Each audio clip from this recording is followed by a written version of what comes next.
harness racing owners are a diversified lot. Pat Trotter talked with the typical owner of a middle-sized stable, bank president Jerome Spitzer. Well, I've had flat horses since about 1939. Harness horses about 5 years. Why the switch to the harness horses?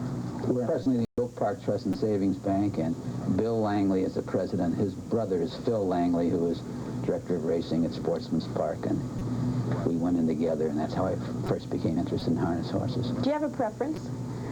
That question is always asked me. I really don't. I like them both the best. How many harness horses do you now own?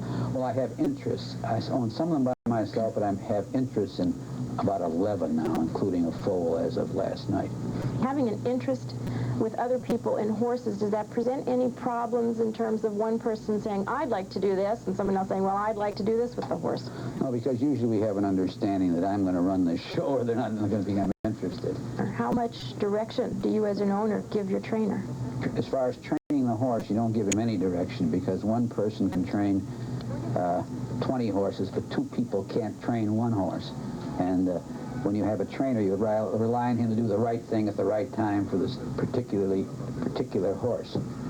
But as far as placing your horse, whether you want to run your horse for 10,000, 12,000, or 15,000, that's pretty much the choice of the owner. Which do you think is a better investment, the harness horse industry or the thoroughbred industry? At this stage of the game, I think harness horse industry is a little bit better. The monthly bills are approximately the same. The one big exception, if you have a harness horse driver, usually if the horse wins a race, he gets 10% off the top as his fee. In the flat horse business, if you have a flat horse wins a race, the trainer gets 10% and the jockey gets 10%. And that 10% might make the difference between making money and losing money in the business. Another important factor is the fact that harness horses are able to race substantially more than flat horses during a year. A harness horse conceivably can start between 30 and 40 times a year, sometimes even more. A flat horse, if he races 15 to 20 times, it's a pretty big year for a flat horse. Where do you get most of your horses? We buy them at auction. Once in a while we buy an older horse, but haven't been too successful buying ready-made horses, because usually they're worth pretty much what you give for them or less.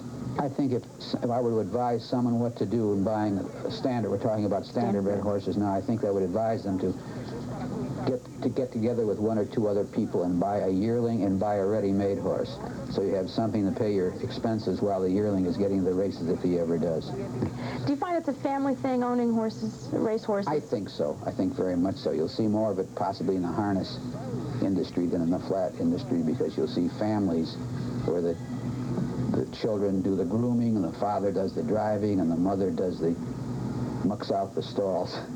They get up in the morning and first thing I run out to Maywood and check the barn and see if the grooms are all up and the horses have been fed and watered and get things started. Then I go into the office. Well, it's a way of life.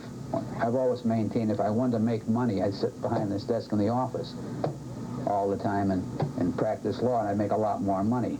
But if you want to be in the harness business or in the racehorse business, and many people do, the first thing I would do is get an honest trainer, find somebody who you have some confidence in, and probably a partner to help pay the expenses of running the stables. And then I would become involved. I mean, spend some time on the backside, visit the barn area, try to learn just what is being done and why it's being done. And then you can get a lot of pleasure out of it and might not cost you too much money in the long run. Jerome Spitzer, owner of one of harness racing's medium-sized stables. For the Harness Tracks of America, this is Bruce Roberts.